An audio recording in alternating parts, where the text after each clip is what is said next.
Um fato da história que ainda precisa ser explicado aos brasileiros. O Arquivo Público de São Paulo coloca à disposição da população documentos que comprovam que a Polícia Civil continuou investigando secretamente a vida dos cidadãos, mesmo após o fim da ditadura militar em 1983. Já são 39 anos desde que tudo aconteceu. Mas as lembranças de Ivan daquele abril de 1971 estão bem vivas na memória. Nós dois fomos presos juntos, nós fomos torturados juntos. No dia seguinte à prisão, meu pai é assassinado. No dia seguinte, de manhã, antes dele ser assassinado, os jornais já davam a nota oficial do Exército dizendo que ele tinha sido morto. Ele estava vivo, ou seja, anunciaram a morte dele com antecedência de quase 24 horas. Sem o pai, torturado e preso por 6 anos, Ivan resistiu na luta contra o regime militar. Seu nome está nos arquivos do DOPS, o Departamento de Ordem Política e Social de São Paulo, órgão central da repressão política no Brasil durante a ditadura extinta em 1984. Esse material é sobre o jornalista Ivan Seixas e que foi reunido pela Polícia de São Paulo. Mas o mais curioso não é nem o conteúdo, e sim a data em que ele foi produzido, entre 1983 e 1999. Ou seja, uma espionagem que não existia oficialmente e que durou 15 anos, mesmo depois do desativamento do DOPS e do fim da ditadura militar.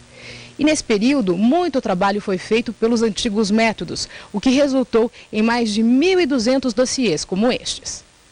Entre os fichados do período democrático estão o ex-governador e candidato à presidência, José Serra, e o presidente da República, Luiz Inácio Lula da Silva.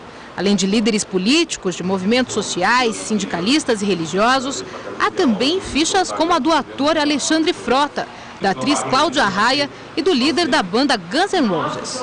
Você não consegue imaginar qualquer atividade perigosa desses indivíduos que nunca tiveram histórico nisso, estão aí fechados. Então, custa entender qual é a motivação disso, para quem era escolhido, quais eram os alvos escolhidos.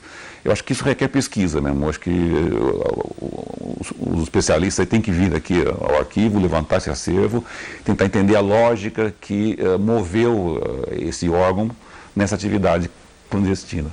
São fotos, recortes de jornais e revistas, cadernos e objetos apreendidos em manifestações, documentos confidenciais, que ficavam no arquivo secreto do Departamento de Comunicação Social da Polícia. Descoberto em 99, esse material passou 10 anos lacrado, até este ano passar por tratamento de higienização e conservação. Agora, a partir de um decreto do governo, o material inédito pode ser conferido por qualquer pessoa no Arquivo Público do Estado. Após o DOPS ser extinto, em 83, eu sempre brinco, né, que extinguiu o órgão, mas não extinguiu as pessoas. As pessoas continuaram trabalhando no Estado e encontraram o seu cantinho dentro do Estado. E, nesse sentido, mantiveram a prática de vigiar as pessoas. Ivan não se surpreende com arquivos secretos da era da redemocratização. Segundo ele, os resquícios da ditadura estão aí até hoje. E os novos documentos ajudam a lembrar o que foi e o que fez a ditadura brasileira. Vários policiais já me confidenciaram que receberam aulas de tortura dentro da academia de polícia de torturadores que me torturaram, por exemplo. E alegando o seguinte: não pode torturar, mas se pudesse, tortura assim, assim, assim, assim, assim. Não pode torturar, mas é mais eficiente assim, assim, assim, assim. Ou seja, é aula de tortura travestida de informação, porque a tortura é vedada. Então, você ter essa cultura da violência, essa cultura da tortura como uma coisa normal, não tem cabimento. Procurada pelo Jornal da Gazeta, a Secretaria de Segurança Pública disse que só poderá apurar denúncias de irregularidades ou torturas se tiver o nome dos acusados. A abertura do Arquivo Público de São Paulo evidencia aquilo que tem sido o argumento para a cobrança, ou melhor, a exigência da abertura dos arquivos da ditadura militar para que o texto da história do país seja escrito com documentos e não se resuma à história oficial, que traz uma distância muito grande entre a verdade dos fatos e aquilo que se conta sobre essa suposta verdade. A documentação é importante exatamente para que os brasileiros tenham acesso à verdadeira história do país. Todos sabemos que o processo de abertura democrática não aconteceu de um dia para outro. Foi um processo lento, progressivo, difícil, envolto por muitos temores e por dificuldade na afirmação da plena democracia, que aconteceu muitos anos depois com a eleição do presidente da República, eleição direta.